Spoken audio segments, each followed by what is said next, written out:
Hello everyone, welcome to our channel. So बच्चों लोग, हम लोग कर रहे हैं क्लास 12 बिजनेस स्टडीज़। आज हम लोग यहाँ पर डिस्कस करने वाले हैं अपने चैप्टर नंबर 10 फाइनेंशियल मार्केट के कुछ क्वेश्चंस। तो हम लोगों ने फाइनेंशियल मार्केट वाला चैप्टर बहुत ही बढ़िया तरीके से यहाँ पर प्रिपेयर कर लिया है। सारे कॉन्सेप्ट्स हमें एकदम क्लियर हैं। चैप्टर बहुत ज़्यादा बड़ा नहीं था, तो बहुत ज़्यादा वेराइटीज़ ऑफ क्वेश्चंस इस चैप्टर से नहीं बनते हैं, क्योंकि इस चैप्टर के अंदर बहुत सारे टॉपिक्स अब ओमिटेड हो चुके हैं as per hour latest CBSE syllabus. ठीक है, तो इसीलिए हम लोगों ने भी वो सारी चीज़ें यहाँ पर डिस्कस नहीं की हैं। तो आपको एक्स्ट्रा चीज़ें भी फिलहाल पढ़ने की ज़रूरत नहीं है, क्योंकि वो आपके करिकुलम का पार्ट नहीं है। तो हम लोग उसको डिस्कस करेंगे फर्दर जब आगे की आपकी स्टडीज़ हम स्टार्ट करेंगे। डेफिनेटली 12th के बाद भी आपके साथ ये जर्नी चलती रहेगी, तो उस टाइम पे जो चीज़ें यहाँ कवर नहीं हुई है वो डेफिनेटली हम लोग वहाँ पर कवर अप करेंगे। ठीक है बच्चों, और तैयार हो जाइए इन शानदार क्वेश्चंस के आंसर देने के लिए। चलिए बच्चों, तो सबसे पहला क्वेश्चन हमारा जो है वो 4 मार्क्स का है, बट 4 मार्क्स में आपको 4 क्वेश्चन के आंसर्स देने हैं, जो कि एक एक नंबर का एक क्वेश्चन है और एमसीक्यू बेस्ड है। मतलब एक केस बेस्ड स्टडी है आपके सामने, जिसके ऊपर 4 क्वेश्चन है। आपको उन 4 क्वेश्चंस का यहाँ पर आंसर देना है। ठीक है, तो उसके लिए पहले हमें क्वेश्चन को पूरी तरीके से रीड करना पड़ेगा, देन हम उसके आंसर्स जो है वो दे पाएंगे। ठीक है, तो चलिए पढ़ना शुरू करते हैं। Unicorn Securities Private Limited was established to deal in the securities. It was registered as a stockbroker with the National Stock Exchange and Bombay Stock Exchange to trade in securities listed at these exchanges. तो यहाँ पर ये जो company है ये shares वगैरह में deal करती है, यानी कि सिक्योरिटीज में डील करती है, और एज अ स्टॉक ब्रोकर ये रजिस्टर्ड है एनएससी और बीएससी के साथ। It is also a depository participant. ये एक डीपीबी है, किसके साथ? सीडीएसएल और एनएसडीएल। अब फटाफट से मेरे सारे प्यारे बच्चे मुझे फुल फॉर्म बताएंगे कि सीडीएसएल और एनएसडीएल की फुल फॉर्म क्या है। सबको याद है, आई नो, जिन्होंने लेक्चर अटेंड किया उन सबको याद होगा, क्योंकि मैंने वहीं याद करा दी थी। तो फटाफट से लिख दो। In the first 3 years, it developed its business successfully. After that, the composition of the board of directors changed. तो स्टार्टिंग के 3 साल तक तो बहुत बढ़िया चल रहा था सब कुछ, लेकिन उसके बाद बोर्ड ऑफ डायरेक्टर का composition चेंज हुआ, and some customers complained to the customer care center of the company that shares purchased by them and for which the payment has been duly made were not transferred to their demat account. तो उन्होंने ये complain करी कि जितने भी shares के लिए हमने पैसा दे दिया है, उन शेयर्स से वो जो शेयर्स हैं लेकिन हमारे डीमेट अकाउंट में अब तक ट्रांसफर नहीं किए गए। मतलब कि हमने पैसा तो दे दिया है, बट उसके रिगार्डिंग जो शेयर्स आने थे हमारे पास, वो हमारे डीमेट अकाउंट में अब तक क्रेडिट नहीं किए गए हैं। ठीक है, the executive of the customer care center promised the aggrieved customer that their shares will be transferred to their respective demat account very soon. तो अब उन्होंने कहा कि आप चिंता मत करिए, आपके जो शेयर्स हैं वो बहुत ही जल्द आपके डीमेट अकाउंट पे ट्रांसफर कर दिए जाएंगे। But the company delayed the matter and didn't transfer the shares of the customers to their demat account. लेकिन उन्होंने अभी भी डिले कर रखा है और अब तक उनके अकाउंट्स में वो शेयर्स ट्रांसफर नहीं हुए हैं। So this eroded the investors confidence. तो इससे क्या हुआ? इन्वेस्टर का कॉन्फिडेंस शेक हुआ यहाँ पे। ठीक है, and the multiplied their grievances, और यहाँ पर उनकी कंप्लेंट्स अब लगातार बढ़ती जा रही हैं। On regular inspection and by conducting the inquiries of the brokers involve. तो यहाँ पे इंस्पेक्शन हुई, इंक्वायरीज बिठाई गई उन ब्रोकर्स की जो इसमें यहाँ पर इन्वॉल्व हैं। The Securities Exchange Board of India was able to detect this irregularity. तो उन्हें सेबी को ये पता चला कि इस इरेगुलरिटी के पीछे क्या रीजन हो सकता है, क्योंकि उन्होंने यहाँ पे इंक्वायरीज वगैरह कंडक्ट करी। ठीक है, सो क्वेश्चन आपको क्लियर होगा कि क्या क्या चीजें उन्होंने यहाँ पर आपसे कही हैं। तो लेट्स सी कि हमारे क्वेश्चंस क्या हैं इस केस स्टडी से रिगार्डिंग। पहला क्वेश्चन है बच्चों, identify the step of trading procedure in a stock exchange which has not been followed by the Unicorn Securities Private Limited। तो वो कौन सा स्टेप है ट्रेडिंग प्रोसीजर का जो यहाँ पे स्टॉक एक्सचेंज ने फुलफिल नहीं किया है, पूरा नहीं किया है? Opening a demat account, executing the order और सेटलमेंट या प्लेसिंग द ऑर्डर। आप बताओ कि क्या क्वेश्चन में डीमेट अकाउंट ओपन है या नहीं है? भाई डीमेट अकाउंट तो ओपन है, शेयर्स ट्रांसफर नहीं हुए थे, इसका मतलब ये तो आंसर नहीं हो सकता। एग्जीक्यूटिंग द ऑर्डर, क्या ऑर्डर एग्जीक्यूट नहीं हुआ? जब वो कह रहे हैं कि हमने पेमेंट कर दी है, पेमेंट वाले तक पहुंच चुके हैं, पेमेंट कर देना, इन्वेस्टर की तरफ से सामान चला जाना, चाहे शेयर्स जाने थे तो शेयर्स चले गए या पैसा जाना था तो पैसा चला गया, तो आप पे इन डे वाले तक पहुंच चुके हो, तो that means execution of order तो हो चुका है, तो ये भी बात हो गई है। क्या सेटलमेंट नहीं हुई है? शायद सेटलमेंट नहीं हुई है, क्योंकि अगला हमारा जो ऑप्शन है वो है प्लेसिंग द ऑर्डर। अब ऑर्डर प्लेस होने के बाद एग्जीक्यूशन होता है, जब एग्जीक्यूशन हो गया तो प्लेसिंग द ऑर्डर भी हो गया होगा। सो डेफिनेटली हमारा आंसर क्या आता है बच्चों यहाँ पे? सेटलमेंट। कि आपको T+1 का टाइम मिलता है सेटलमेंट करने के लिए, जो रोलिंग सेटलमेंट पीरियड है हमारा वो T+1 है, तो आपने सेटलमेंट ही तो नहीं किया यहाँ पर, ठीक है, तो कौन सा स्टेप उन्होंने फॉलो नहीं किया? सेटलमेंट, ठीक है। अब मेरे, अगर तुम प्यारे प्यारे बच्चे होगे और मेरी सारी बात मानते होगे, तो क्या अपनी मैम के लिए जितने भी ट्रेडिंग प्रोसीजर के स्टेप्स हैं, क्या उनके सिर्फ हेडिंग लिख दोगे कमेंट में?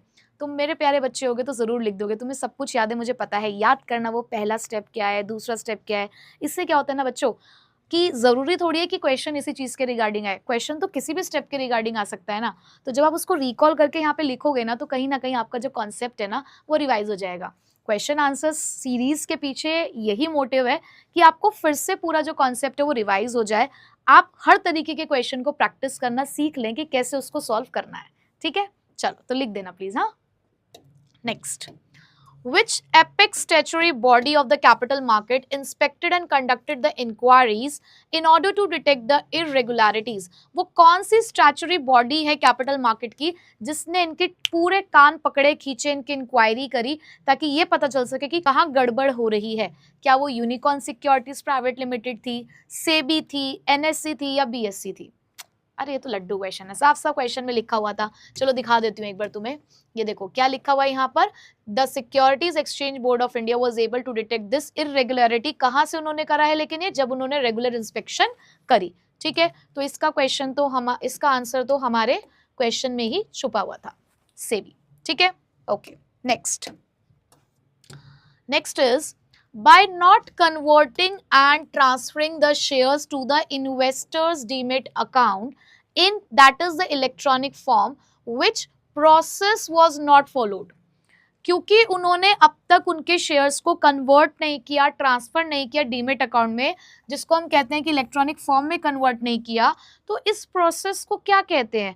तो उन्होंने कौन सी प्रोसेस फॉलो नहीं करी जहां पर शेयर्स को ट्रांसफर किया जाता है इलेक्ट्रॉनिक फॉर्म में? तो क्या वो सेटलमेंट है, क्या वो रजिस्ट्रेशन है, रीमेटरलाइजेशन है या डीमेटरलाइजेशन है? याद करो कि प्रोसेस क्या होती है और डीमेट अकाउंट क्या होता है। मैंने इसको क्लैरिटी के साथ आपको बताया था कि डीमेटरलाइजेशन क्या है और सिर्फ डीमेट अकाउंट क्या है, याद आ रहा है ना? तो वो कौन सी प्रोसेस होती है जिसमें आप शेयर्स को ट्रांसफर करते हो इलेक्ट्रॉनिक फॉर्म में, याद आ रहा है ना? डीमेटरलाइजेशन, ठीक है। सो करेक्ट ऑप्शन क्या है बच्चों हमारे पास? डी, ठीक है। Next, identify the function of SEBI being stated in the paragraph. यहां सेबी ने कौन सा फंक्शन परफॉर्म किया है? प्रोटेक्टिव, एजुकेशनल, रेगुलेटरी या डेवलपमेंट? अब आप कहेंगे मैम सेबी का फंक्शन कहाँ परफॉर्म हुआ, ये हमें कैसे पता चलेगा? बच्चे लास्ट वाली लाइन में तो था। कब एंटर हुई है सेबी? जब उन्होंने इंक्वायरीज कंडक्ट करी, उन्होंने यहाँ पर पूछताछ शुरू करी, इंस्पेक्शन करनी शुरू करी स्टॉक ब्रोकर्स की कि वो क्या कर रहे हैं, तो यहीं पे आके तो सेबी ने काम करना शुरू किया ना। तो आप याद करो कि आपने कितने तरीके के सेबी के फंक्शंस पढ़े हैं, याद करो कितने तरीके के पढ़े हैं, लिखते जाया करो कमेंट बॉक्स में या जोर जोर से बोलते रहा करो कि मैम 3 तरीके के फंक्शन होते हैं। कौन कौन से? रेगुलेटरी, डेवलपमेंट और प्रोटेक्टिव। रेगुलेटरी में स्ट्रिक्ट हो जाते हैं, उनके ऊपर नज़र रखते हैं, उनको कंट्रोल करने की कोशिश करते हैं। डेवलपमेंट में कहीं ना कहीं आपका डेवलपमेंट कर रहे हैं, आपको ट्रेन कर रहे हैं, और इन सब चीज़ों पे हम ध्यान देते हैं कि कैपिटल मार्केट हमारी आगे बढ़े, उसके लिए जो भी स्टेप्स ले सकते हो वो सारे काम करेंगे। प्रोटेक्टिव में इन्वेस्टर्स को प्रोटेक्ट करना है, जो अनफेयर ट्रेड प्रैक्टिसेस हैं उनको रोकना है, कोड ऑफ कंडक्ट डेवलप करना है। तो याद करो कि आपने इंक्वायरी वाला पॉइंट, इंस्पेक्शन वाला पॉइंट किस में पढ़ा था? आ रही है आवाज? रेगुलेटरी में, ठीक है। सो करेक्ट ऑप्शन क्या है बच्चों? रेगुलेटरी, ठीक है। तो फर्स्ट 4 क्वेश्चंस क्लियर। ओके, चलिए बढ़ते हैं आगे। Next fifth question is Which of the following is a development function of Securities and Exchange Board of India? इसमें से कौन सा सेबी का डेवलपमेंट फंक्शन है? Training of intermediaries of the securities market, promotion of the fair practices and the code of conduct, undertaking the steps for the investor protection and the prohibition of the fraudulent and the unfair trade practices. अब development function की बात हो रही है तो कहीं ना कहीं आपको ध्यान देना है कि जहां हमारे जो भी लोग काम कर रहे हैं उस हमारी स्टॉक मार्केट के अंदर, उनका डेवलपमेंट होना चाहिए। कहीं ना कहीं आपको नहीं लग रहा कि इन तीनों में बात प्रोटेक्शन की हो रही है ना, कि कहीं ना कहीं आप प्रोटेक्ट कर रहे हो कि देखो फेयर प्रैक्टिसेस को प्रमोट करना, इन्वेस्टर की प्रोटेक्शन के लिए काम करना, रोक लगाना गलत एक्टिविटीज के ऊपर, तो ये तो कहीं ना कहीं आप शील्ड बन रहे हो ना लोगों के लिए, तो यहाँ तो प्रोटेक्शन हो गई। और यहाँ पर जब आप इंटरमीडिएट्स को ट्रेन कर रहे हो तो training is always related to the learning, और लर्निंग तो हमेशा डेवलपमेंट की तरफ ही लेकर जाएगी ना, तो इसीलिए हमारा करेक्ट ऑप्शन क्या है बच्चों? Option number A. ठीक है, चलिए आगे बढ़ते हैं। Next question is for holding the securities in an electronic form, the investor has to open a demat account with an organization called Securities and Exchange Board of India, Depository, Stock Exchange and Mutual Fund. वो पूछ रहे हैं कि अगर हमें electronic form में securities को hold करना है तो वो कौन सा ऑर्गेनाइजेशन है जहां पर जाकर हम ये काम कर सकते हैं? तो बताइए वो कौन सा ऑर्गेनाइजेशन है। 4 आपके पास ऑप्शन अवेलेबल हैं और ऑप्शंस को देखते ही सबसे पहले आपने सोचा होगा कि मैम म्यूचुअल फंड तो काट ही दो, इससे तुम्हारा कोई लेना देना है नहीं। आप सेबी को भी कट कर दो, क्यों? क्योंकि जिस तरीके से हम आरबीआई के साथ डील नहीं करते ऐसे हम सेबी के साथ डील नहीं करते, ठीक है, हम वहां पे जाके अपना अकाउंट नहीं खुलवा सकते हैं। ठीक है भाई, तो फिर उसके बाद कहाँ जाना है फिर अकाउंट खुलवाने के लिए? कंफ्यूजन आ रहा होगा डिपोजिटरी या स्टॉक एक्सचेंज। याद करो मैंने तुम्हें ये बताया था कि डिपोजिटरी को मान के चलो कि ये एक इंस्टीट्यूशन है, जैसे कि बैंक एक इंस्टीट्यूशन है, आप कमर्शियल बैंक में जाके अपना अकाउंट खुलवाते हो जब आपको पैसों में डील करना है, बट अगर आपको शेयर्स में डील करना है तो आप डिपोजिटरी के पास जाते हो अपना डीमेट अकाउंट खुलवाने के लिए, राइट? तो कहाँ जाके डीमेट अकाउंट खोला जाता है? आंसर मिल गया होगा आपको, डिपोजिटरी। ठीक है, तो स्टॉक एक्सचेंज तो सिर्फ आपकी मदद करता है ट्रेडिंग में, बट डिपोजिटरी आपके अकाउंट को मेंटेन करता है जस्ट लाइक अ बैंक। ठीक है, चलिए आगे बढ़ते हैं। Next is choose the incorrect statement. आपको इनकरेक्ट स्टेटमेंट बतानी है अबाउट द मनी मार्केट। ठीक है, so option number 1 is it deals in the medium and the long term securities. It deals in the medium and the long term securities, ऐसा लग रहा है कि शायद यही गलत है। क्यों? क्योंकि हमने 2 तरीके की मार्केट पढ़ी है, और मनी मार्केट और कैपिटल मार्केट, जिसमें मनी मार्केट तो शॉर्ट टर्म फंड्स के लिए बोली जाती है, शॉर्ट टर्म मार्केट है हमारी, और वहीं पे कैपिटल मार्केट मीडियम और लॉन्ग टर्म की होती है। तो ये देखो पहली स्टेटमेंट इनकरेक्ट है, पर देख लेते हैं ना एक बार, कहीं पता चले एक और स्टेटमेंट इनकरेक्ट निकल गई तो। Participation in this market is by and large undertaken by the institutions such as RBI, banks, financial institution and finance companies. ये बात तो ठीक है कि यहाँ आने वाले लोग कौन कौन से हैं, कुछ यही लोग आते हैं। The main instruments traded in the market are treasury bill, trade bill, commercial paper and certificate of deposits. तो ये बात भी सही है कि यहाँ पे कुछ इंस्ट्रूमेंट्स यानी कि किस फॉर्म में यहाँ पर पैसा आप रेज कर सकते हो, फंड रेज कर सकते हो, यही वो कुछ नाम है। ठीक है, इन this market the transactions entail the huge sum of money as the instruments are quite expensive. याद है जब हमने डिफरेंस पढ़ा था कैपिटल मार्केट और मनी मार्केट का, तो मैंने आपको बताया था कि लोगों को लगता है कि कैपिटल मार्केट एक्सपेंसिव है in terms of investment outlay, but ये गलत है। इन्वेस्टमेंट आउटले की अगर हम बात करें तो पर यूनिट जैसे अगर हम बात करें तो मनी मार्केट जो है वो ज़्यादा कॉस्टली है, बट कैपिटल मार्केट सस्ता है, क्योंकि वहाँ पर आप 1 यूनिट भी परचेज कर सकते हो और 1 यूनिट के एक नॉमिनल प्राइस है, वो 1000, 2000, 3000, 500, 100 इतने का भी हो सकता है। बट वहीं पे अगर मैं मनी मार्केट की बात करूँ तो वहाँ के तो कुछ इंस्ट्रूमेंट ऐसे हैं जिनकी शुरुआती 25,000 से होती है। ठीक है, तो इन्वेस्टमेंट के टर्म्स में जो मनी मार्केट होती है वो कॉस्टली होती है या उसमें ह्यूज इन्वेस्टमेंट की जरूरत होती है, तो ये बात भी सही है। तो यस, हमने स्टार्टिंग में ही पकड़ लिया था कि एक इनकरेक्ट स्टेटमेंट जो है मनी मार्केट के बारे में वो कौन सी है कि ये मीडियम और लॉन्ग टर्म सोर्सेज के में डील करते हैं। ठीक है, ये किस में डील करता है? शॉर्ट टर्म सिक्योरिटीज में। ठीक जी, चलो आगे बढ़ते हैं। Which of the following is not a function of stock exchange, sorry, Securities Exchange Board of India? SEBI का कौन सा फंक्शन नहीं है ये बताना है। Training of intermediaries of the securities market, भाई ये तो है, ये तो बिल्कुल है, और अगर इसके साथ आप उसकी कैटेगरी लिख दोगे ना तो मुझे बहुत खुशी होगी। सो trading of intermediaries of the securities market, अब कौन सी कैटेगरी का है अगर हम ये भी लिख दे तो बढ़िया हो जाएगा, इससे हमारी कुछ चीजें रिवाइज हो जाएंगी। तो ये डेवलपमेंट फंक्शन है। Controlling the insider trading, controlling the insider trading याद आ रहा है कि अगर कोई इनसाइडर ट्रेडिंग करता हुआ पकड़ा गया तो उसके ऊपर पेनल्टीज लग सकती हैं। तो यहाँ पर भी सेबी क्या कर रहा है भाई, आपको प्रोटेक्ट करने का काम कर रहा है ताकि लोग ये काम ना करें, तो प्रोटेक्टिव फंक्शन है। प्राइसिंग ऑफ सिक्योरिटीज, क्या सेबी प्राइस भी डिसाइड करता है? क्या हमने पढ़ा था उसके फंक्शन में कि सेबी प्राइसिंग ऑफ सिक्योरिटीज भी करती है? ये तो नहीं लग रहा हमें, है ना। चलो इसको छोड़ देते हैं अभी। रजिस्ट्रेशन ऑफ ब्रोकर्स एंड सब brokers and the other players in the market, registration कराना सभी लोगों का सिक्योरिटीज मार्केट के अंदर, तो ये तो हमारा रेगुलेटरी फंक्शन है। तो बाकी सारे तो फंक्शन है वही सेबी के, एक प्राइसिंग ऑफ सिक्योरिटीज ही नहीं है। क्यों? क्योंकि ये किसका फंक्शन है? ये है फंक्शन ऑफ स्टॉक एक्सचेंज। ठीक है जी, चलो done. Next, what is meant by the demat account, demat account का क्या मतलब होता है, यानी कि अगर हम उसको एक्सपेंड करें तो वो क्या है? Demand depository account, depository participant account, डीमेटेरियलाइजेशन of securities और डेवलपमेंट मार्केट अकाउंट। चलो बताओ क्या मतलब होता है, डीमेट अकाउंट का क्या मतलब है बताओ। मैडम आप हमें इतना नालायक समझते हो? नहीं बच्चों, मैं तुम्हें नालायक नहीं समझती, इसका आंसर मुझे पता है, तुमने बता दिया है, क्योंकि बिल्कुल लड्डू क्वेश्चन है कि मैम अब इतना तो हम जानते हैं, बिल्कुल जानते हो। डीमेटेरियलाइजेशन ऑफ सिक्योरिटीज, ठीक है, ये दो ऑफ लिखे हुए एक ही है। चलिए आगे बढ़ते हैं।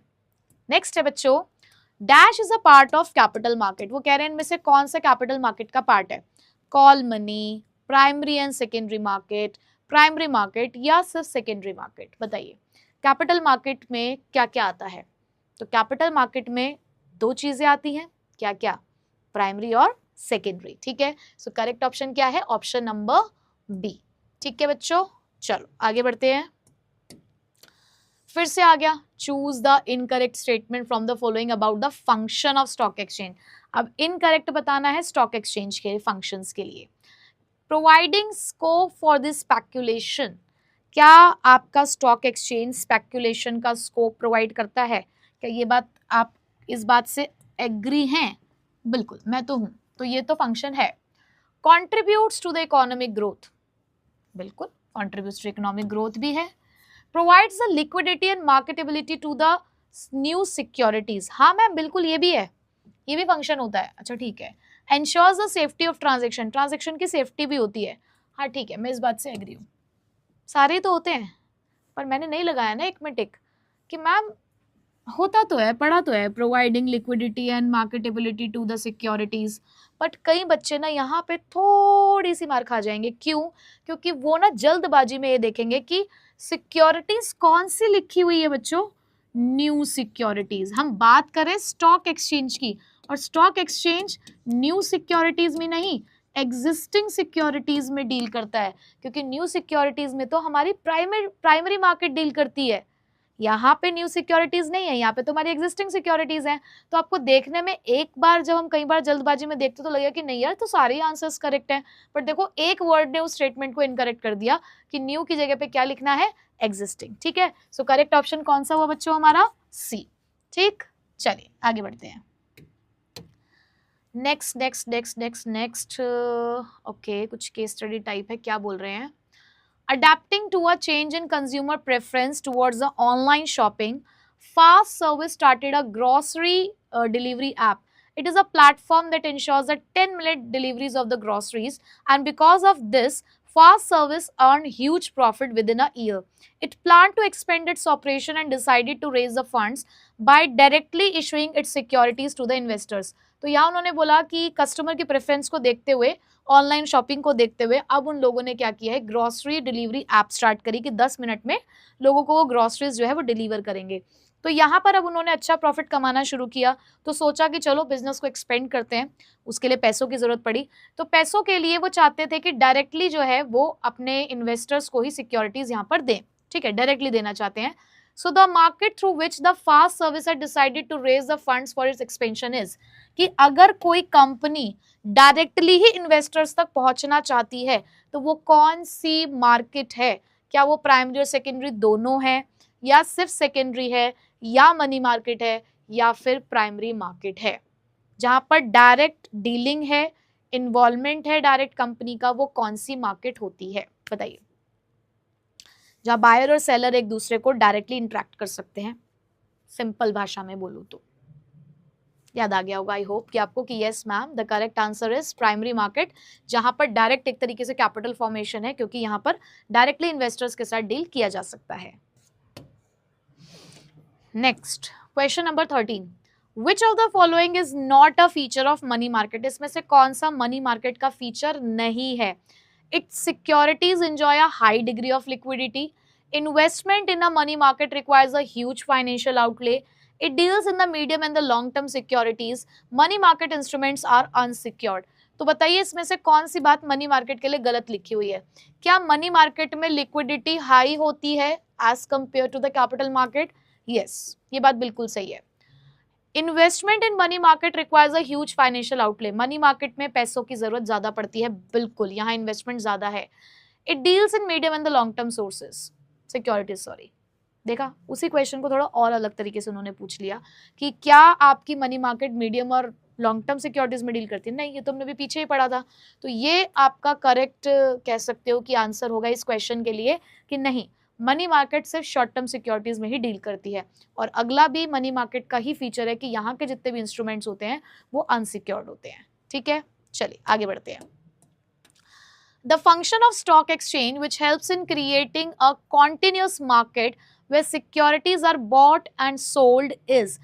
स्टॉक एक्सचेंज का वो फंक्शन जहां पर आपको एक कॉन्टिन्यूअस मार्केट मिलती है, जहां पर जाकर अपने सिक्योरिटीज को खरीद और बेच सकते हो। तो वो कौन सा फंक्शन यहाँ पे इस चीज को डिस्क्राइब करेगा? Safety of transaction, providing liquidity and marketability to existing securities, contribution to economic growth, या प्राइसिंग ऑफ सिक्योरिटीज। बताइए कौन सा इसमें आपको लगता है कि सही है? बताइए बताइए बताइए। देखो, सेफ्टी ऑफ ट्रांजैक्शन में तो हम ये बात करेंगे कि यहाँ पे जितनी भी डीलिंग होती है वो वेल रेगुलेटेड होती है, ट्रांसपेरेंसी मेंटेन्ड होती है, मेंबरशिप यहाँ पर होती है सभी ब्रोकर्स वगैरह की, तो इसलिए आपकी ट्रांजैक्शन सेफ है। ठीक है, लिक्विडिटी और मार्केटेबिलिटी का मतलब ही यही है कि जब आपका मन करे अपने सिक्योरिटीज को बेचने का, तो आपके सामने एक मार्केट है जो आपके शेयर्स को बेचने आपको अलाउड करती है, मतलब एक प्लेटफॉर्म आपको देती है जहां पर आप अपने फाइनेंशियल एसेट को लेकर आ सकते हो और उसे कैश में कन्वर्ट कर सकते हो जब आप चाहें तब। तो आपका ये जो क्वेश्चन है ये इस पॉइंट से ही मैच कर गया, तो आगे की तो हमें पढ़ने की जरूरत है ही नहीं। ठीक है, सो करेक्ट ऑप्शन क्या है इस केस में? Option number B. ठीक, चलिए नेक्स्ट एक असर्शन रीजन का क्वेश्चन है हमारे सामने। When the allocative function is performed well, scarce resources are allocated to those firms which have the highest productivity for the economy। वो कहते हैं कि जब भी हम एलोकेटिव फंक्शन को परफॉर्म करते हैं तो उस टाइम पे हम रिसोर्सेज वहां एलोकेट करेंगे जिन यूनिट्स के पास हाई प्रोडक्टिव अवेन्यूज होंगे, यानी कि ऐसी फर्म्स जो मोस्ट प्रोडक्टिव यूजेस में उस पैसे को लगाएंगी, हम वहां देंगे। तो क्या ये बात एलोकेटिव फंक्शन के लिए सही है? याद करो, मैंने फर्स्ट क्लास में तुम्हें एलोकेटिव फंक्शन समझाया था, है ना। एलोकेटिव फंक्शन में हमने ये तो पढ़ा था कि क्योंकि हमारे पास यहाँ पे रिसोर्सेज कम होते हैं तो हम रिसोर्सेज उन्हीं फर्म्स को यहाँ पर देने की कोशिश करते हैं जो फर्म्स मोस्ट प्रोडक्टिव यूजेस में इसको लगा पाए। ठीक है, तो ये बात तो मुझे बिल्कुल सही नजर आ रही है। क्या रीजन अब इसको डिस्क्राइब करता है? तो उसके लिए चेक करना है कि रीजन सही है या नहीं। एलोकेटिव फंक्शन एलोकेट्स और directs the fund into the most productive investment opportunity. क्यों? क्योंकि एलोकेटिव फंक्शन हम परफॉर्म इसलिए कर रहे हैं ताकि हम ये देख सके कि भाई जो भी हमारे फंड है वो डायरेक्टली वहीं जाए जहां पर इन्वेस्टमेंट अपॉर्चुनिटीज ज्यादा अच्छी हो, मोस्ट प्रोडक्टिव हो।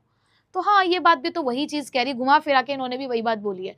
सो we can say this that both A and R are true and R is the correct explanation of A. ठीक है, चलिए आगे बढ़ते हैं। Matching I, matching matching matching. अब आपको मैच करना है यहाँ पर। मेरे को लगता है, देखो यहाँ पर फंक्शंस दे रखे हैं सेबी के यहाँ पे सेबी के फंक्शंस दे रखे हैं और इधर आपको उनके फंक्शंस इसको मैच करना है। तो ट्रेडिंग ऑफ इंटरमीडियरीज है, regulation of take over bids by the companies, controlling the insider trading and imposing the penalties for such practices. ठीक है, तो चलो मैच करने की कोशिश करते हैं। सबसे पहले लिखा है training of intermediaries of securities market. तो ये आपका कौन सा फंक्शन होता है बेटा? ये होता है आपका development function. Regulation of take over bids, regulatory function. और उसके बाद control the insider trading, protective function. तो यानी कि ए का है थर्ड, ए का थर्ड इन दोनों में मिला, इसका मतलब ये दोनों एलिमिनेट हो गए। ए का थर्ड, बी का है फर्स्ट, ए का थर्ड बी का फर्स्ट ये रहा, और सी का है सेकंड, राइट। तो हमारा डी हो गया करेक्ट ऑप्शन। ठीक है जी, चलो ये तो अच्छा क्वेश्चन था। आगे देखो एक और पिक्चर बेस्ड क्वेश्चन है। ये आपको दिखा रखा है कि कुछ लेन देन हो रहा है इन लोगों के बीच में। तो बीच में एक बॉक्स खाली है कि इधर हाउस होल्ड है, इधर बिजनेस फर्म है, पैसा जा भी रहा है, पैसा यहाँ से आ भी रहा है, यहाँ भी पैसा जा भी रहा है, पैसा यहाँ से आ भी रहा है। कौन अलाउड कर रहा है ये ऐसा करना? बिजनेस, गवर्नमेंट, कस्टमर्स या फाइनेंशियल मार्केट? बताइए, इन दोनों को लिंक करने का काम इसमें से कौन करता है? यस, इन दोनों को लिंक करने का काम करती है हमारी फाइनेंशियल मार्केट्स। ठीक है जी, सो यहाँ पर फाइनेंशियल मार्केट्स फिलअप किया जाएगा और करेक्ट ऑप्शन हमारा कौन सा रहेगा? डी। ठीक है, चलो बढ़ते हैं आगे। एक स्टेटमेंट बेस्ड क्वेश्चन है हमारे पास यहाँ पर। लेट्स सी कि क्या है क्वेश्चन हमारा। क्वेश्चन में लिखा है capital market instruments are considered riskier both with respect to the returns and the principal repayment. Capital market थोड़ी सी रिस्की है रिटर्न के टर्म्स में भी और आपका जो प्रिंसिपल अमाउंट है उसके टर्म्स में भी। कैपिटल मार्केट्स में आप जनरली शेयर्स और डिवेंचर्स वगैरह में डील करते हो और डेफिनेटली शेयर्स डिवेंचर्स जो हैं वो आपके लिए एक रिस्की वेंचर हो सकता है, स्पेशली अगर आप इक्विटी शेयर्स में इन्वेस्ट करते हो, क्योंकि वहाँ पर पैसा वाइंडिंग अप के टाइम पे मिलेगा, डिविडेंड्स भी फिक्स हो या ना हो, ये डिपेंड करता है company to company.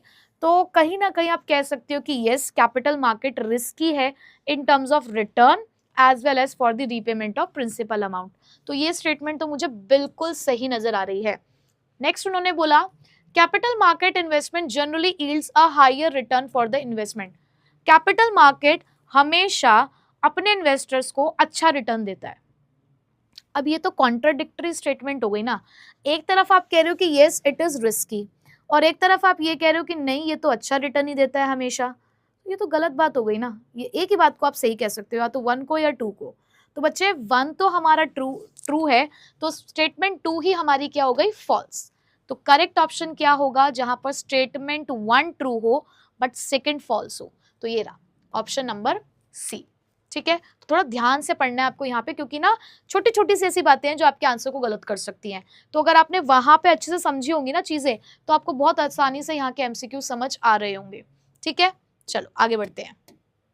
Next, the basic function of the stock exchange is the creation of the continuous market where the securities are bought and the sold। वो कह रहे हैं किसी भी स्टॉक मार्केट का सबसे बेसिक फंक्शन तो यही है कि वो आपको एक मार्केट प्रोवाइड कर रहे हैं जहां पर आप अपने सिक्योरिटीज को खरीद बेच सकते हैं। बिल्कुल सही बात है, ये तो हमने पढ़ लिया है।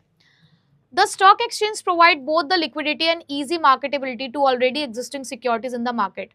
फिर उन्होंने ये बात बोली कि स्टॉक एक्सचेंज जो है वो लिक्विडिटी यानी कि कैश में कन्वर्ट कर रही है, आपको मार्केट प्रोवाइड कर रही है ताकि आप अपनी एग्जिस्टिंग सिक्योरिटीज को बेच सको।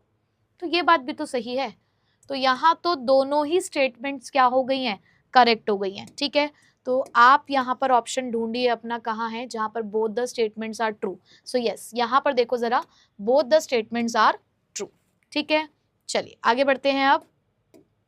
Next question, Which of the following statement is incorrect? अब आपको यहाँ पे बताना है कि कौन सी स्टेटमेंट इनकरेक्ट है। किसके बारे में हमें नहीं पता, हो सकता है बहुत सारी चीजों के बारे में हो। सबसे पहली बात सेकेंडरी मार्केट के लिए लिखी गई है।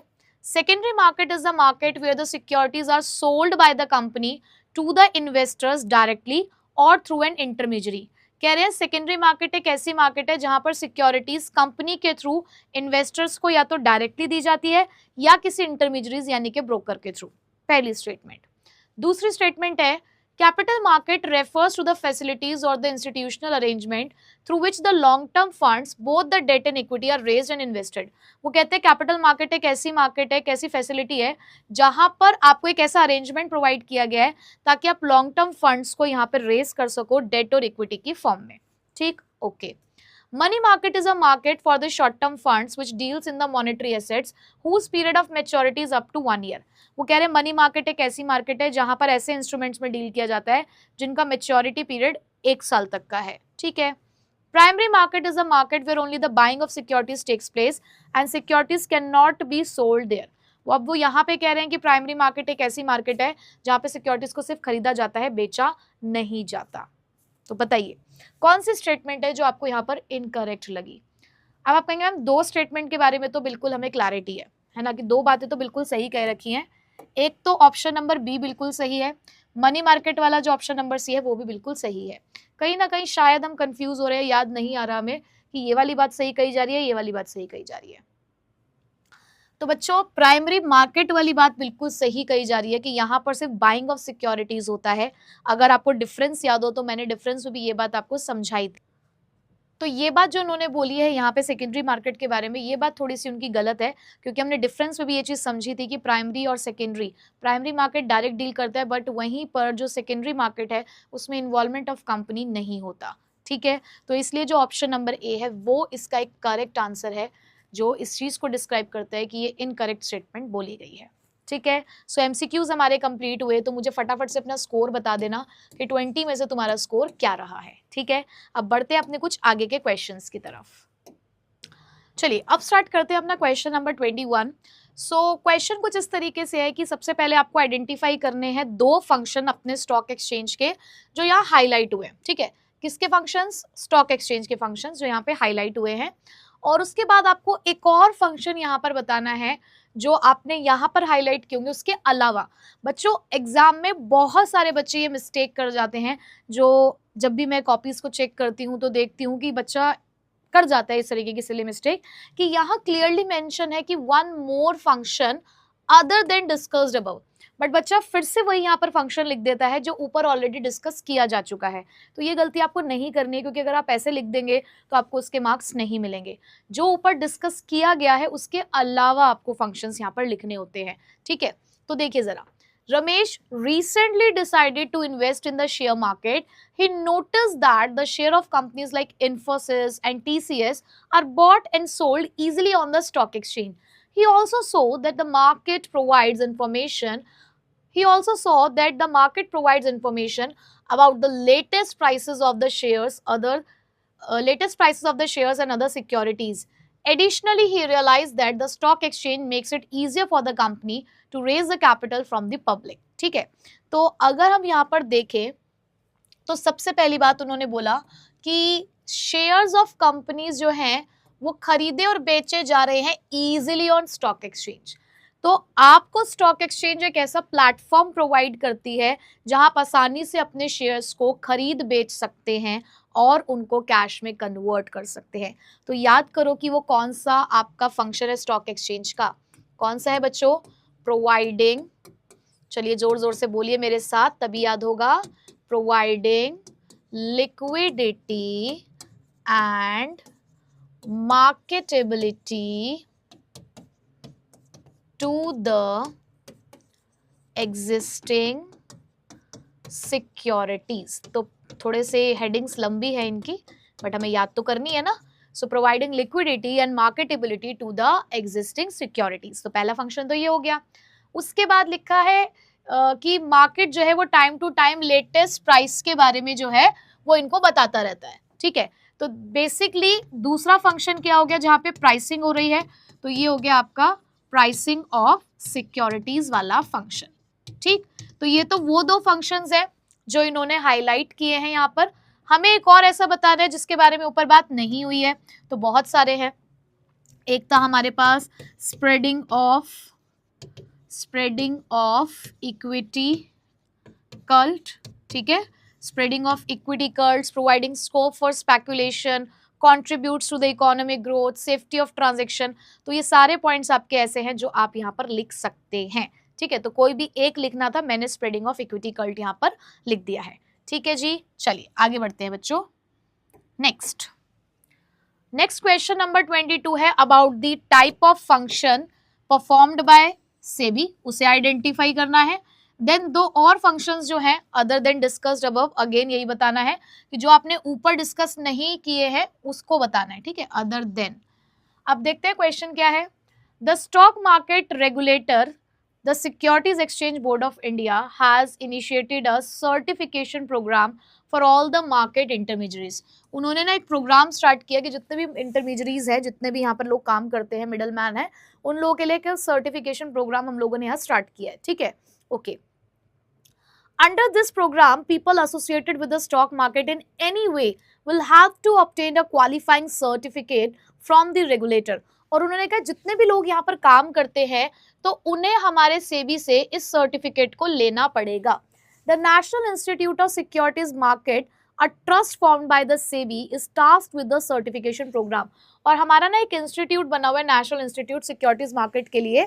एक ट्रस्टेड इंस्टीट्यूट है हमारा जो सेबी ने बनाया है कि जितने भी लोग पढ़ाई करना चाहते हैं, हमारी सेबी से रिलेटेड इन सब चीज़ों की जानकारी लेना चाहते हैं, यहाँ मार्केट में एंटर करना चाहते हैं किसी भी तरीके से, तो यहाँ पे आकर आप वो सर्टिफिकेट ले सकते हैं. तो उनको भी जोड़ा गया सेबी के साथ इस प्रोग्राम के अंदर.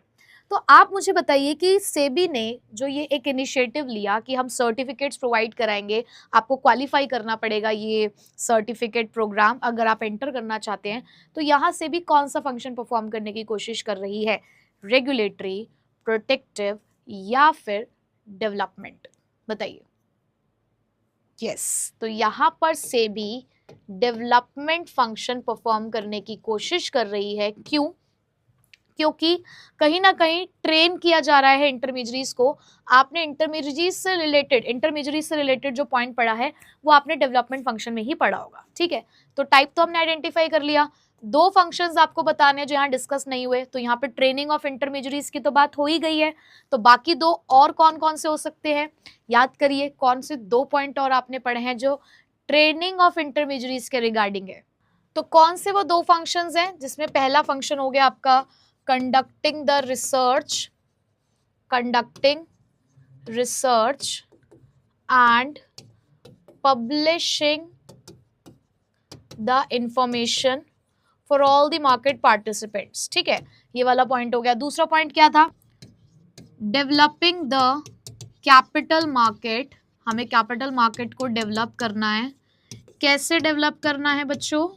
Bye adapting to the flexible approach, है ना, कि हमें कहीं ना कहीं एक फ्लैक्सिबल अप्रोच यहाँ पे अडॉप्ट करनी होगी जिससे कि हम अपनी कैपिटल मार्केट को यहाँ पर और डेवलप कर सके. ठीक है, तो ये अदर टू फंक्शंस हो गए और टाइप हमने आइडेंटिफाई कर ही लिया था. एक जो डिस्कस किया गया ऑलरेडी वो हमें यहाँ पे नहीं लिखना था. ठीक है जी, चलिए आगे बढ़ते हैं. नेक्स्ट क्वेश्चन है आपका 4 मार्क्स का. ठीक है, ऑलरेडी 26 मार्क्स का हम लोग डिस्कस कर चुके हैं. 4 मार्क्स का क्वेश्चन है. अब क्वेश्चन किस चीज़ के बारे में है? Identify the step of trading procedure in a stock exchange which has not been followed. जो नहीं फॉलो हुआ वो बताना है. एपेक्स स्टैट्यूटरी बॉडी कौन सी है ये बताना है और डिफाइन करना है टर्म. मैम अभी तो पढ़ा था ना ऐसा क्वेश्चन? हाँ बिल्कुल पढ़ा था. अब यही तो थी केस स्टडी. बट बच्चों कोई क्वेश्चन किस तरीके से पूछा जा रहा है आपको ये भी देखना है. वही क्वेश्चन अलग तरीके से पूछा जा सकता है, कोई एक पॉइंट अलग से ऐड किया जा सकता है, तो इसलिए कुछ इस तरीके से क्वेश्चन मैं यहाँ पर डाल देती हूँ. तो पहले दो पॉइंट्स तो आपको सेम दिख रहे होंगे, नाम भी सेम है, बट नीचे एक अलग से बात पूछ ली कि टर्म बता दो, मनी मार्केट क्या है, इसके फीचर बता दो, और 4 नंबर का इसको क्वेश्चन बना दिया गया है. यहाँ पे अलग अलग 4 क्वेश्चन नहीं दिए गए आपके पास MCQ की फॉर्म में. अब उन्होंने डायरेक्टली इस तरीके से पूछा है. ठीक है, तो क्या क्वेश्चन मेरे को रीड करना है एक बार? चलो कर देती हूँ. Unicorn securities private limited establish हुई है जो कि डील करती है सिक्योरिटीज के अंदर. रजिस्टर्ड है NSE और BSE के साथ ताकि सिक्योरिटीज में ट्रेड कर सके, और वो डिपोजिटरी पार्टिसिपेंट भी है CDSL और NSDL के साथ. पहले 3 साल तक सब कुछ बहुत बढ़िया चल रहा था. उसके बाद बोर्ड ऑफ डायरेक्टर का कॉम्पोजिशन बदला जिसकी वजह से कंप्लेंट्स आनी शुरू हो गई कस्टमर्स की तरफ से कि जो शेयर्स उन्होंने खरीदे हैं जिसके लिए पेमेंट भी जा चुकी है अब तक, लेकिन वो शेयर्स उनके डीमेट अकाउंट में ट्रांसफर नहीं किए गए. एग्जीक्यूटिव जो थे कस्टमर केयर के, उन्होंने प्रॉमिस किया कस्टमर्स को कि आपको शेयर्स जो हैं वो बहुत जल्द आपके अकाउंट में दिख जाएंगे, बट कंपनी ने फिर से डिले किया इस मैटर को और ट्रांसफर नहीं किए डीमेट अकाउंट्स में शेयर, जिससे इन्वेस्टर्स का कॉन्फिडेंस खराब हुआ और उनकी जो ग्रीवियंसेस थी, जो उनकी कंप्लेंट्स थी, वो लगातार बढ़ती जा रही थी. तो बताइए कौन सा ट्रेडिंग प्रोसीजर का स्टेप है जो यहाँ पर परफॉर्म नहीं किया गया? तो आपको यहाँ पर सारी बातें याद आ गई होंगी कि मैम जब हमने अभी ऊपर डिस्कस किया था तो आपने बता दिया था क्लियरली कि सेटलमेंट ही वो स्टेप है जो यहाँ पे परफॉर्म नहीं किया गया है, जो कि हो जाना चाहिए था T+1 के टाइमिंग में. ठीक है, अब आपको नेम करना है उस स्टैट्यूटरी बॉडी के बारे में जो कैपिटल मार्केट के अंदर इन सभी काम को कर रही है, आपके ग्रीवियंसेस को सॉल्व करने का काम कर रही है. कौन सी स्टैट्यूटरी बॉडी है? अब इसमें देखो उन्होंने वो पॉइंट हटा दिया कि इरेगुलरिटीज को चेक किया गया था। अब उन्होंने खुद बोला है कि बताओ ये ग्रीवियंसेस अब कौन सॉल्व करेगा, वो कौन सी स्टैचुरी बॉडी है, तो आपको पता है ना वो कौन सी स्टैचुरी बॉडी है, वो है सेबी। ठीक, define the term money market. अब मनी मार्केट क्या होता है बता दो जरा कमेंट बॉक्स में, फटाफट से आग लगा दो, आग लगाओ और बता दो मनी मार्केट क्या होती है। मनी मार्केट एक ऐसी मार्केट है जो हमारी शॉर्ट टर्म सिक्योरिटीज में डील करती है, ऐसे इंस्ट्रूमेंट्स में डील करती है जिसका मैच्योरिटी पीरियड 1 ईयर तक होता है। और वही इसके फीचर्स आ जाएंगे कि इसका कोई फिजिकल लोकेशन नहीं होता है, यहाँ पर अनसिक्योर्ड इंस्ट्रूमेंट्स होते हैं, इन्वेस्टमेंट आउटले यहाँ पर इन सिक्योरिटीज का ज्यादा होता है, थोड़ी सी यहाँ पर जो सिक्योरिटीज होती हैं वो आपकी महंगी होती है। ठीक है, तो इस तरीके से कुछ फीचर्स आपको यहाँ पर उसके लिखने हैं। चलिए हो गया ये वाला क्वेश्चन भी, बढ़िया क्वेश्चन था, सिमिलर सा था थोड़ा सा, इसलिए जल्दी हो गया है। आगे बढ़ते हैं नेक्स्ट क्वेश्चन की तरफ, जो कि है हमारा क्वेश्चन नंबर 24। अब क्वेश्चन नंबर 24 में क्या क्या बातें लिखी हुई है जरा देख लेते हैं। आपको एक मार्केट सजेस्ट करनी है फाइनेंस मैनेजर को, फिर आपको एक मार्केट सजेस्ट करनी है अकाउंट्स मैनेजर को, और उसके बाद आपको 2 पॉइंट्स ऐसे बताने हैं डिफरेंस के जो इस मार्केट, इन दोनों मार्केट्स के अंदर होंगे। ठीक है, points of differences. So question is X Limited wants to raise 100 crore for expanding its production plant। ठीक है, X Limited 100 crore rupees arrange करना चाहते हैं अपने प्रोडक्शन प्लांट को एक्सपेंड करने के लिए। The finance manager suggests approaching a market where the long-term securities like shares and debentures are traded। तो फाइनेंस मैनेजर ने कहा एक ऐसी मार्केट में जाएंगे जहां पर लॉन्ग टर्म सिक्योरिटीज हो, शेयर्स और debentures. Meanwhile, the company's accounts manager points out that they also need 10 crore for just 6 months for their short-term working capital need, for which they should approach a market dealing in the short-term instruments like treasury bills and the commercial paper। वहीं पे accounts manager कहते हैं कि हमें ना working capital के लिए भी पैसा चाहिए, 6 महीने के लिए पैसा चाहिए, 10 करोड़ रुपए चाहिए हमें सिर्फ, बताओ इनके लिए 10 करोड़ रुपए सिर्फ है। ठीक है, तो एक ऐसी मार्केट में जाएंगे जहां पर शॉर्ट टर्म इंस्ट्रूमेंट्स हमें मिल जाए।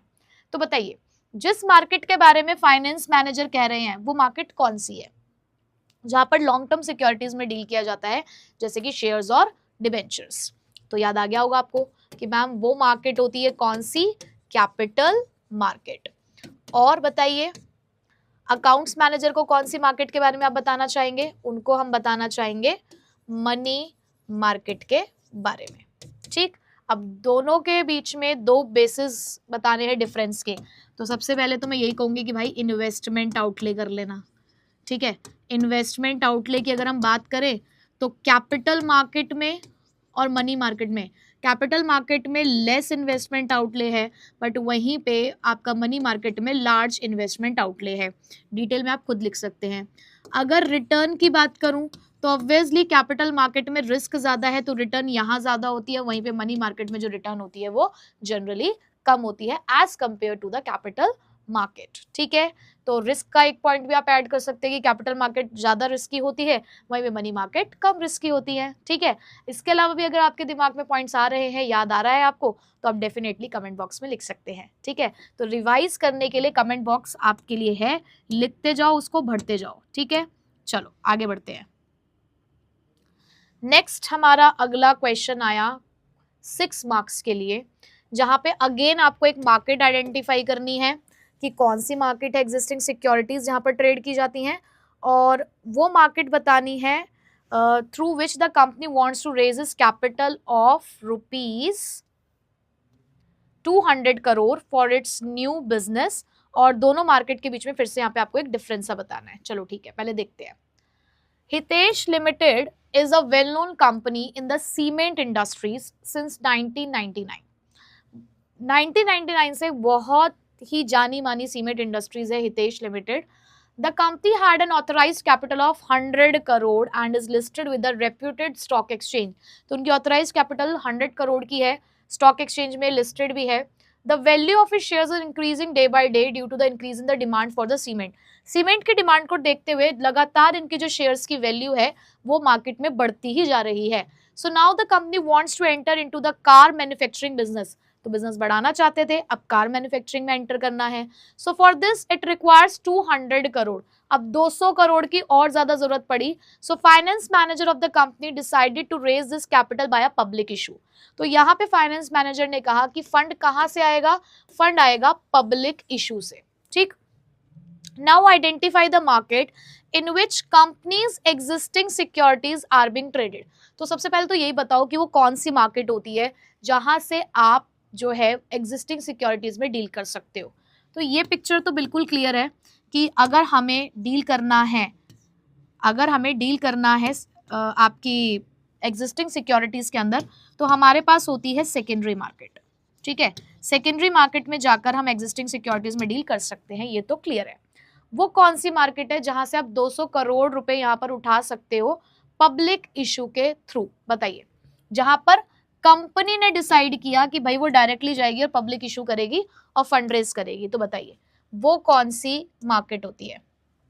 तो आपको याद आ रहा होगा कि अगर एक नया बिजनेस आपको स्टार्ट करना है, पहली बार अगर आप ये काम करने जा रहे हो, नई सिक्योरिटीज में डील करने जा रहे हो, तो कौन सी मार्केट होती है उसके लिए? Primary market. ठीक है, तो अगर एग्जिस्टिंग शेयर्स थे तो सेकेंडरी मार्केट, बट नए शेयर्स इशू करने जा रहे थे तो प्राइमरी मार्केट. ठीक है जी, ओके. अब यानी कि आपको बताने हैं differences between the primary and secondary market. अब बच्चों के माइंड में क्वेश्चन अराइज होगा कि मैम कितने पॉइंट्स लिखने चाहिए हमें इस क्वेश्चन के अंदर. तो बच्चों वहां तो ऊपर आपने सिर्फ आइडेंटिफाई किया है मार्केट का नाम, तो एक एक नंबर का हो गया. 6 नंबर का क्वेश्चन है, तो यहाँ पर आपको वैसे तो 4 पॉइंट लिखने चाहिए. ठीक है, 4 पॉइंट लिखने चाहिए. बट अगर आपको क्वेश्चन खुद ही कह दे कि 2 ही पॉइंट लिखने हैं, तो फिर तुम 4 लिख कर आ रहे हो, तो तुम्हारी दरिया दिली है. तुम्हारा डाउट वाला केस है कि हमें शायद इन 2 पे डाउट है, तो हमने 2 और लिख दिए, तो वो तुम्हारी इच्छा है. बट उन्होंने तो सिर्फ आपसे कितने पूछे हैं? 2 ही पूछे हैं. ठीक है, तो चलो अब 2 अगर पूछे हैं तो बताइए. प्राइमरी मार्केट जो कि हमारी न्यू सिक्योरिटीज में डील करती है. सबसे पहला तो डिफरेंस यही है कि प्राइमरी मार्केट जो है वो न्यू सिक्योरिटीज में डील करती है. वहीं पे सेकेंडरी मार्केट जो है वो एग्जिस्टिंग सिक्योरिटीज में डील करती है. ठीक, उसके अलावा जो प्राइमरी मार्केट है यहां पर बाइंग ऑफ सिक्योरिटीज होता है. ठीक, बट सेकेंडरी मार्केट में बाइंग एंड सेलिंग दोनों होता है. तो 2 तो डिफरेंस हो गए. चलिए मैं आपके लिए एक और लिख देती हूं. यहाँ पे जो प्राइमरी मार्केट है वो डायरेक्ट कैपिटल फॉर्मेशन को कंट्रीब्यूट करता है. डायरेक्ट यहाँ पर आपका जो कैपिटल फॉर्मेशन है वो हो रहा है. बट सेकेंडरी मार्केट में यही काम इनडायरेक्टली होता है. इनडायरेक्टली कैपिटल फॉर्मेशन होता है यहाँ पे. और चलो आप लोगों के लिए एक और लिख देती हूँ कि प्राइमरी मार्केट की कोई फिजिकल एग्जिस्टेंस नहीं होती, कोई फिजिकल लोकेशन नहीं है यहाँ पे. बट कहीं ना कहीं जो सेकेंडरी मार्केट है वो आपकी फिजिकली एग्जिस्ट कर रही है in the form of few stock exchanges. ठीक है, तो यहाँ फिजिकल एग्जिस्टेंस बिल्कुल नहीं है, लेकिन वहाँ पे फिजिकल एग्जिस्टेंस फिर भी है. ठीक है, सो ये थे बच्चों हमारे कुछ क्वेश्चंस जो हमने इस चैप्टर के अंदर डिस्कस किए. एंड आई होप कि आपको यहाँ पे समझ आया होगा कि किस किस तरीके के क्वेश्चंस यहाँ पर आपसे पूछे जा रहे हैं. ठीक है, तो मुझे फटाफट से अपना स्कोर बता दीजिए कि आपके 40 मार्क्स में से कितने आपने मार्क्स स्कोर किए हैं, कहाँ तक आप यहाँ पर पहुंच पाए हैं और क्या आपको दोबारा रिवीजन की जरूरत है या नहीं. सो फटाफट से कमेंट बॉक्स में बता दीजिए मुझे अपना स्कोर. और अब मैं मिलूंगी आपसे नेक्स्ट क्लास में एक बहुत बहुत बहुत इंटरेस्टिंग चैप्टर के साथ जो कि है मार्केटिंग मैनेजमेंट. और ये चैप्टर कहीं ना कहीं इंपॉर्टेंट है क्योंकि बहुत सारे बच्चे जो है वो इसके ऊपर अपना प्रोजेक्ट वर्क भी करते हैं. सो डेफिनेटली ये चैप्टर समझना आप लोगों के लिए बहुत ज़रूरी है क्योंकि जब आपसे यहाँ पर वाइवा क्वेश्चंस पूछे जाएंगे रिगार्डिंग दिस चैप्टर, तो अगर आपने चैप्टर को अच्छे से समझा होगा तो वहाँ पर आप प्रो बनकर ही बाहर निकलेंगे अपने वाइवा रूम से, जहाँ पर एग्जामिनर कहेगा अरे वाह इस बच्चे को तो सारे आंसर्स आते थे. ठीक है, तो बने रहिए चैनल के साथ और अपनी जो तैयारी है अब उसे और भी ज़्यादा स्ट्रॉन्ग कर लीजिए क्योंकि अब बस एग्जाम्स आने ही वाले हैं. सो मिलूंगी मैं आपसे नेक्स्ट क्लास में नेक्स्ट चैप्टर के साथ, एक नई जर्नी के साथ. So till then take care, bye bye. Thank you so much इस लेक्चर को पूरा ध्यान से देखने के लिए. आई होप आपको ये पूरा वीडियो लेक्चर बहुत अच्छे से समझ आया होगा. मुझे कमेंट करके ज़रूर बताना कि क्या ये वीडियो लेक्चर आपको अच्छे से समझ आया. और अगर आपके मन में कोई भी डाउट है इस वीडियो के अंदर तो प्लीज़ मुझे कमेंट करना, मैं पूरी कोशिश करूँगा आपके रिप्लाई करने की. हमारे चैनल को सब्सक्राइब ज़रूर कर लेना और यहाँ पर जो प्लेलिस्ट्स आ रही हैं उन्हें अच्छे से फॉलो करना, इसमें आपकी कंप्लीट प्रिपरेशन हो जाएगी. एंड जाने से पहले हमारे इन सोशल मीडिया अकाउंट्स पर मेरे साथ पर्सनली कनेक्ट हो सकते हो और मुलाकात करूँगा अब आपसे आपकी नेक्स्ट वीडियो में.